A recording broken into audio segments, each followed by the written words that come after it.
Bismillahirrahmanirrahim. Assalamualaikum warahmatullahi wabarakatuh. Halo teman-teman, perkenalkan nama saya Anissa Nurrahma, NIM 1051111102422. Saya dari program studi D3 Keperawatan Universitas Muhammadiyah Makassar. Baik, di video kali ini saya diberi tugas dari dosen saya, yakni Ibu Ratna Mahmud, Escape Nurse MCAP, yaitu membuat video mengenai sistem integumen.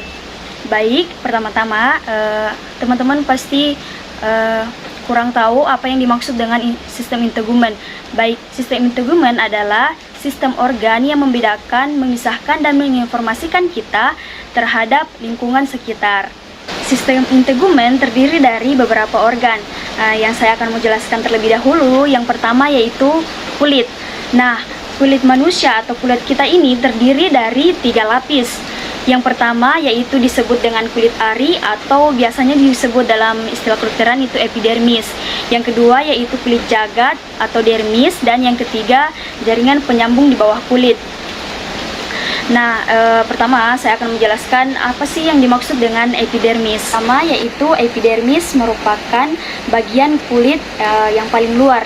Nah, paling menarik untuk diperhatikan dalam perawatan kulit karena kosmetik dipakai pada bagian epidermis.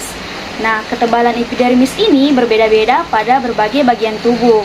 Nah, yang paling tebal itu berukuran 1 mm, misalnya pada bagian telapak tangan dan pada bagian telapak kaki. Paling tipis berukuran 0,1 mm terdapat pada kelopak mata, pipi, dahi, dan perut. Nah, sel-sel epidermis ini disebut dengan keratinosit. Oke, lanjut. Nah, epidermis dibedakan menjadi 5 lapisan kulit. Yang pertama yaitu disebut dengan lapisan tanduk atau stratum corneum, merupakan lapisan epidermis yang paling atas dan menutupi semua lapisan epidermis lebih ke dalam. Lapisan tanduk terdiri atas beberapa lapis sel pipi, tidak memiliki inti dan mengalami proses metabolisme, tidak berwarna dan sangat sedikit mengandung air. Nah, pada telapak tangan dan telapak kaki jumlah baris keratinosit jauh lebih banyak karena di bagian ini lapisan tanduk jauh lebih tebal. Lapisan tanduk ini sebagian besar terdiri atas keratin, yaitu sejenis protein yang tidak larut dalam air dan sangat resisten terhadap bahan-bahan kimia. Saya akan memperlihatkan gambar ilustrasi sel epidermis. Saya akan tunjukkan pada bagian sini. Oke, yang kedua yaitu lapisan bening atau stratum lucidum. Lapisan bening disebut juga lapisan barrier, terletak tepat di bawah lapisan tanduk dan dianggap sebagai penyambung lapisan tanduk dengan lapisan berbutir. Lapisan bening terdiri dari protoplasma sel-sel jernih yang kecil-kecil, tipis, dan bersifat translusen sehingga dapat dilewati sinar matahari, yang artinya dapat tembus cahaya. Ketiga yaitu lapisan berbutir atau stratum granulosum. Nah, lapisan berbutir tersusun atas sel-sel keratinosit berbentuk kumparan yang mengandung butir-butir di dalam protoplasmanya. Berbutir kasa dan berinti mengkerut. Lapisan ini tampak paling jelas pada kulit telapak tangan dan telapak kaki. Yang keempat yaitu lapisan bertaju atau stratum spinosum. Nah, lapisan bertaju disebut juga lapisan Malpighi, terdiri atas sel-sel yang saling berhubungan dengan perantaraan jembatan-jembatan protoplasma berbentuk kubus. Setiap sel berisi filamen-filamen kecil yang terdiri atas serabut protein. Nah, di antara sel-sel taju terdapat celah antar sel halus yang berguna untuk peredaran cairan jaringan ekstraseluler dan pengantar butir-butir melanin. Kesatuan lapisan taju mempunyai susunan kimiawi yang khas. Inti sel dalam bagian basal lapis taju mengandung kolesterol, asam amino, dan glutathione. Nah, yang kelima atau yang terakhir disebut dengan lapisan benih atau stratum germinativum.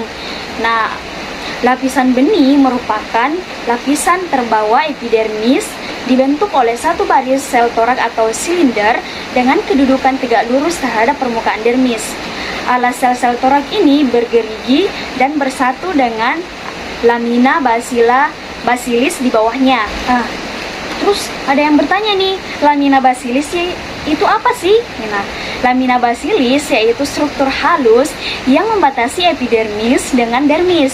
Pengaruh lamina basilis cukup besar terhadap pengaturan metabolisme demo-epidermal dan fungsi-fungsi vital kulit. Di dalam lapisan ini, sel-sel epidermis bertambah banyak melalui mitosis dan sel-sel sel-sel tadi bergeser ke lapisan lebih atas, akhirnya menjadi sel tanduk. Nah, selanjutnya kita masuk ke lapisan kedua kulit. Nah, lapisan kedua dari kulit kita itu disebut dengan kulit jagat atau dermis. Nah, dermis ini menjadi tempat ujung saraf perasa, tempat keberadaan kandung rambut, kelenjar keringat, kelenjar palit atau kelenjar minyak, pembuluh-pembuluh darah, dan getah bening dan otot penegak rambut. Sel-sel umbi rambut yang berada di dasar kandung rambut terus-menerus membelah dan membentuk batang rambut. Nah, kulit jagat ini sering disebut dengan kulit sebenarnya, dan 95% kulit jagat membentuk ketebalan kulit. Ketebalan rata-rata kulit jagat diperkirakan antara 1 sampai 2 mm, dan yang paling tipis terdapat di kelopak mata, serta yang paling tebal terdapat pada telapak tangan dan telapak kaki. Susunan dasar kulit jagat dibentuk oleh serat-serat matriks interfibular yang menyerupai selai dan sel-sel. Di permukaan kulit, minyak dan keringat membentuk lapisan pelindung yang disebut dengan asid mantel atau sawar asam dengan nilai pH sekitar 5,5. Sawar asam merupakan penghalang alami yang efektif dalam menangkal berkembang biaknya jamur, bakteri, dan berbagai jasad renik lainnya di permukaan kulit kita. Jasad renik dan keseimbangan nilai pH perlu terus-menerus dipertahankan dan dijaga.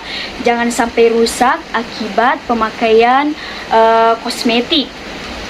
Misalnya itu pemakaian kosmetik yang mengandung merkuri. Nah, itu sangat berbahaya bagi kulit kita. Oke. Dermis terdiri dari sekumpulan serat-serat elastis yang dapat membentuk kulit berkerut dan kembali ke bentuk semula, dan serat protein ini disebut dengan kolagen. Serat-serat kolagen ini juga disebut dengan jaringan penunjang karena fungsinya dalam membentuk jaringan-jaringan kulit, menjaga kekeringan dan kelenturan kulit kita. Apa sih akibat dari kurangnya protein? Berkurangnya protein akan menyebabkan kulit menjadi kurang elastis dan mudah mengendur hingga timbul kerutan. Faktor lain juga dapat menyebabkan kulit berkerut yaitu faktor usia dan kekurangan gizi. Dari fungsi ini tampak bahwa kolagen mempunyai peran penting bagi kesehatan dan kecantikan kulit kita. Nah, perlu diperhatikan atau perlu diketahui bahwa luka yang terjadi di kulit jagat dapat menimbulkan cacat permanen. Hal ini disebabkan kulit jagat tidak memiliki kemampuan memperbaiki diri sendiri yang dimiliki kulit ari. Misalnya kita nih jatuh dari motor tuh, terus ada terkena luka dan masuk sampai di kulit jagat. Nah, itu akan membekas, dia akan permanen. Nah, lapisan kulit jagat ini terdiri dari dua macam. Yang pertama yaitu kelenjar keringat. Nah, kelenjar keringat ini terbagi lagi menjadi dua, yaitu yang pertama kelenjar keringat okrin, yang kedua kelenjar keringat apokrin. Nah, yang kedua yaitu kelenjar keringat palit. Oke, kita lanjut ke lapisan yang terakhir atau lapisan yang paling dalam kulit kita, yaitu hipodermis. Nah, lapisan ini terutama mengandung jaringan lemak, pembuluh darah dan limfe, saraf-saraf yang berjalan sejajar dengan permukaan kulit. Cabang-cabang dari pembuluh dan saraf-saraf menuju lapisan kulit jagat. Jaringan ikat di bawah kulit berfungsi sebagai bantalan atau penyangga benturan bagian organ-organ tubuh bagian dalam, membentuk kontur tubuh dan sebagai cadangan makanan. Ketebalan dan kedalaman jaringan lemak bervariasi sepanjang kontur tubuh. Nah, yang paling tebal itu terdapat pada bagian atau daerah pantat. Nah, yang paling tipis terdapat di kelopak mata.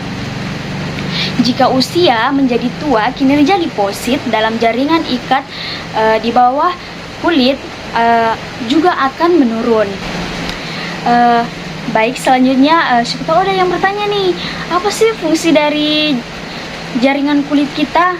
Nah, yang pertama yaitu sebagai pelindung atau proteksi. Yang kedua, sebagai penerima rangsang. Yang ketiga, pengukur panas atau termoregulasi. Yang keempat, pengeluaran atau ekskresi. Yang kelima, penyimpanan. Yang keenam, penyerapan terbatas. Yang ketujuh, penunjang penampilan.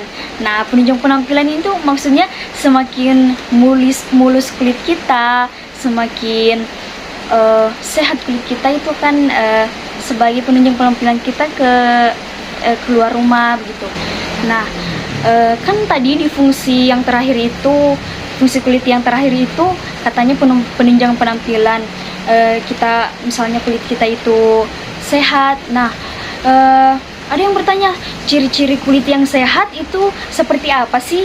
Nah, ya ciri-ciri kulit sehat itu kulitnya berwarna cerah, lembab, halus, dan kenyal. Baik, itulah penjelasan mengenai sistem integumen dari saya. Semoga bermanfaat bagi orang banyak. Lebih dan kurangnya mohon dimaafkan. Billahi fisabil haq, fastabiqul khairat. Wassalamualaikum warahmatullahi wabarakatuh. Bye-bye.